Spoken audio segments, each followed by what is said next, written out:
What's up, everybody? Welcome to Keeping It 9450, Codename WBB. I'm Daniel Artest. I got KDot with me. This is the training ground. This is episode 4 of our 12-part series breaking down every single WNBA team. So once again, thank you for joining us, KDot. Brother, what's going on with you, man?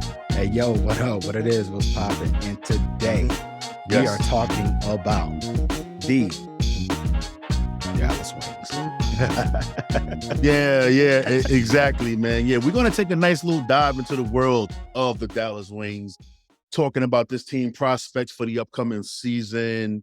We're going to probably focus on the turnover of their roster from the previous year. Maybe talk about their defense a little bit. Actually, yes, we're going to talk about their defense. All right, so that's one of their most significant obstacles that the Dallas Wings have faced in these recent years.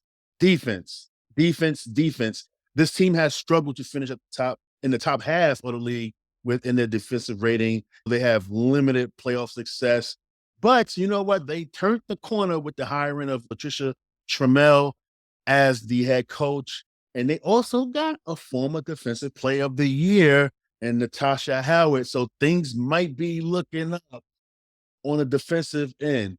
KDot, what's your thoughts on this Dallas Wings? They got, the rookies too as well. KDot, listen, I cannot wait to really talk about the Wings. Actually, I remember we just said that this is probably going to be a short show, but I forgot. They got one of my favorite rookies and Lou Lopez in the show, brother. So this might be a little bit longer than what we thought. Not too long. I love Lou Lopez. So what's going on with you, brother?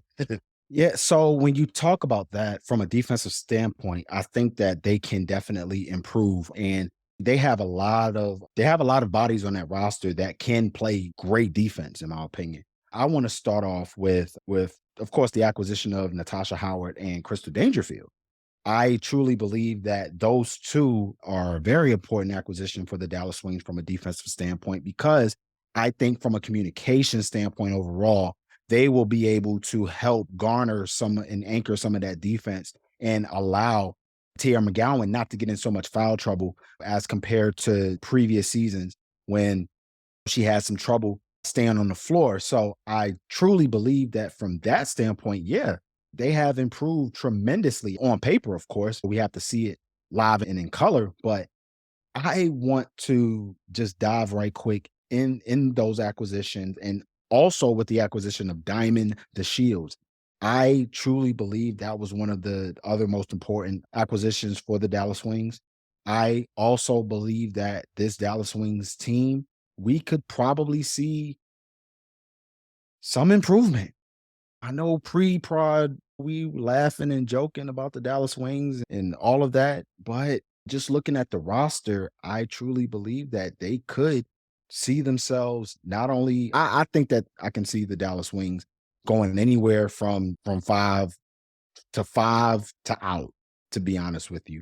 It just really depends on what the strategy is for the first year head coach. And congratulations, by the way, to Coach Trammell being the first year head coach. Hopefully she can have great success there. But I do think anywhere between 5 and out, this Dallas Wings team could be something special. It just depends on who actually, just from a standpoint, can they stay healthy, especially with Satou Sabally in and out of the lineup, and then of course with Natasha Howard, because she had some injury bugs when she was in New York. That's going to be the biggest key. Can they stay healthy? For them to have a full roster throughout the entire summer.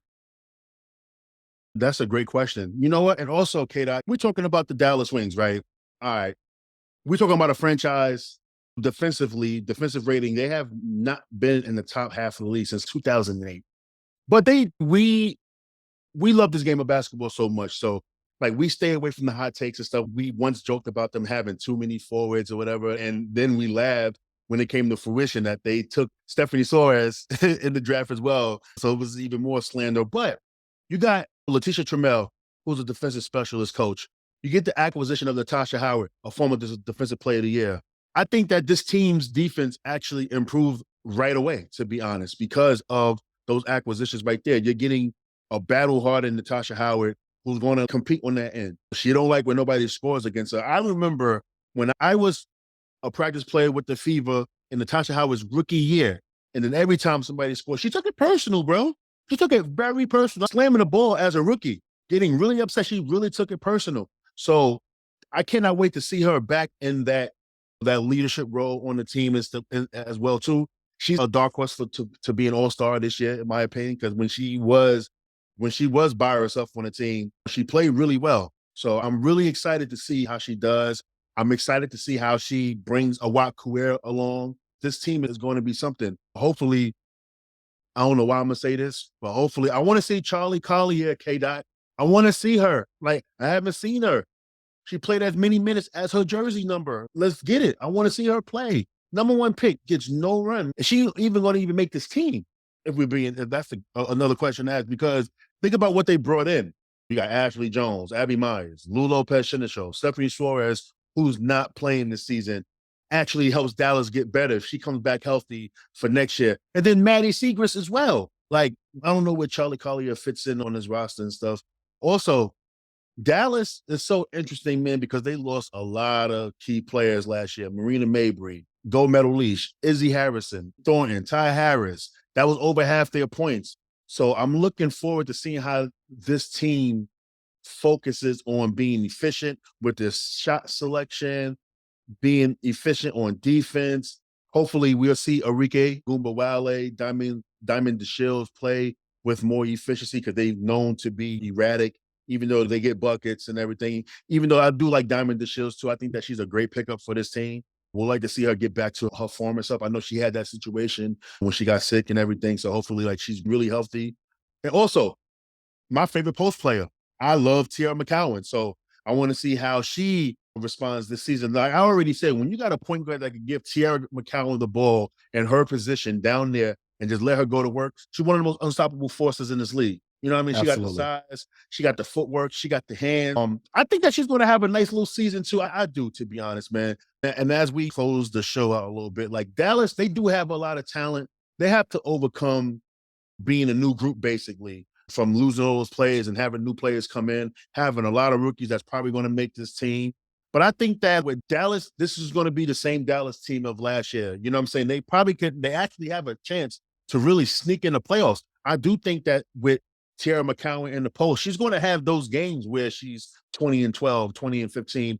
Other games, she's going to be like 8-6 or whatever.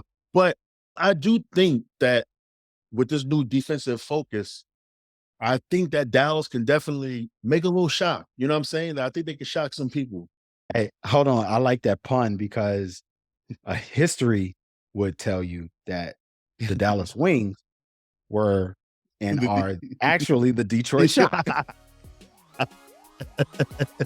Yeah. Hey, KDot, listen, sometimes I could be a wordsmith with this bars, man. You know what I mean? Nah, for real though, man. But that's pretty much it. We pretty much closed on everything. Yo, we want to hear from y'all though, to be honest. We want to hear from y'all. Watching this video, listening to the podcast. You already know to follow us at the 9450 on Twitter. You can follow KDot Lou3H on Twitter, myself D_Artest on Twitter as well. That being said, thank you for listening to Training Ground, our WNBA preseason podcast series on keeping the 9450 codename WBB. Love is love. Peace. Peace out.